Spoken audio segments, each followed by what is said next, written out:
द्वापर युग में भगवान विष्णु के अवतार श्री कृष्ण की दीवानी सिर्फ राधा और गोपियां ही नहीं थी। जिस तरह से भगवान कृष्ण में समस्त गोपियों के प्राण बसते थे, ठीक उसी प्रकार श्री कृष्ण के प्राण अपने मित्रों में बसते थे। वो अपने मित्रों के साथ अपनी मित्रता को बहुत ही अच्छी तरह से निभाते थे। श्री कृष्ण और सुदामा की दोस्ती को भला कौन नहीं जानता है। यही वजह है कि आज भी कृष्ण और सुदामा की दोस्ती की मिसाल पेश की जाती है।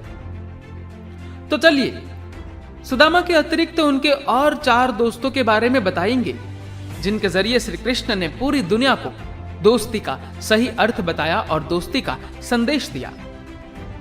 पहला नाम तो सुदामा है, उनको तो सब जानते ही है। श्री कृष्ण और सुदामा ने सांदीपनी ऋषि के आश्रम में एक साथ पढ़ाई की थी।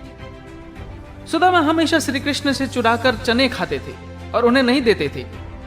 जब कृष्ण उनसे इस बारे में पूछते तो सुदामा ये कहते कि उनके दांत ठंड से किटकिटा रहे हैं।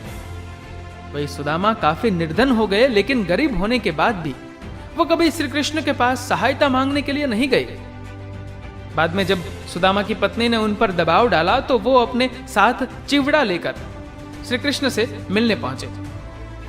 श्री कृष्ण ने सुदामा को देखते ही गले से लगा लिया और साथ में लाए गए चिवड़े को अकेले ही खा गए, लेकिन उन्हें कुछ नहीं दिया। बाद में श्री कृष्ण से भेंट करके जब सुदामा वापस लौटे तो देखा कि उनकी छोटी सी कुटिया आलीशान महल बन चुकी थी। इस तरह से श्री कृष्ण ने दोस्ती के बीच अमीरी और गरीबी के फासले को दूर करके दोस्ती की अनोखी मिसाल पेश की। इस लिस्ट में दूसरा नाम है अर्जुन का। महाभारत के युद्ध में श्री कृष्ण न सिर्फ अर्जुन के सारथी बने, बल्कि दोनों के बीच दोस्ती भी काफी गहरी थी। अर्जुन की मां कुंती रिश्ते में श्री कृष्ण की बुआ लगती थी। दोनों एक दूसरे के बहुत अच्छे मित्र थे। अगर कोई एक मुसीबत में फंसता तो दूसरा उसे बाहर निकाल लेता। तमिल महाभारत के अनुसार अर्जुन और श्री कृष्ण एक जादूगर को मारने के लिए वेश बदलकर उसके पास पहुंचे और सफलतापूर्वक अपने इस कार्य को संपन्न किया। हर हाल में अपने दोस्त के साथ खड़े रहने का संदेश भी श्री कृष्ण ने ही इस दुनिया को दिया। तीसरा नाम द्रौपदी। क्या आपने कभी सुना है कि किसी भगवान की महिला दोस्त रही हो? शायद आपने नहीं सुना हो, लेकिन द्रौपदी और श्री कृष्ण ने अपनी दोस्ती के जरिए एक स्त्री और पुरुष की दोस्ती की अनोखी मिसाल पेश की। जैसा कि हम सभी जानते हैं कि द्रौपदी ने पांडवों से विवाह किया था, और जब कौरवों ने भरी सभा में द्रौपदी का चीरहरण किया तो उस वक्त श्री कृष्ण ने ही द्रौपदी की लाज की रक्षा की थी। चौथा नाम है अक्रूर।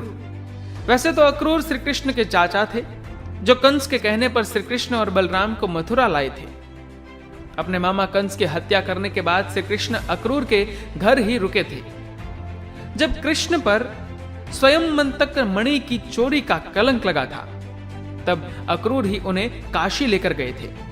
फिर श्री कृष्ण के कहने पर जब वो उन्हें वापस ले आए, तब श्री कृष्ण के ऊपर से इस चोरी का कलंक भी मिट गया। इस तरह से अक्रूर और श्री कृष्ण की दोस्ती एक मिसाल बन गई। और 5वां नाम है सात्यकी। सात्यकी बचपन से ही श्री कृष्ण का अनुसरण किया करते थे और श्री कृष्ण भी उन पर आंख बंद करके भरोसा किया करते थे। बताया जाता है कि सात्यकी ने धनुर्धारी अर्जुन से धनुष चलाना सीखा था। जब श्री कृष्ण पांडवों के शांति दूत बनकर हस्तिनापुर गए तो वे अपने साथ सिर्फ सात्यकी को ही ले गए। उस समय सात्यकी ने श्री कृष्ण से कहा कि भले ही उसे कुछ हो जाए, लेकिन श्री कृष्ण को कुछ नहीं होगा, क्योंकि उसने अपनी सेना की सहायता दुर्योधन को दे रखी है। सात्यकी जैसे दोस्त के कारण ही श्री कृष्ण ने दोस्ती में अटूट विश्वास का संदेश दुनिया को दिया। गौरतलब है कि श्री कृष्ण ने अपने जीवन के इन 5 दोस्तों के जरिए पूरी दुनिया को दोस्ती के अलग अलग और बहुमूल्य दोस्ती के संदेश दिए, जो हर इंसान की दोस्ती के लिए बेहद जरूरी है। जय श्री कृष्ण।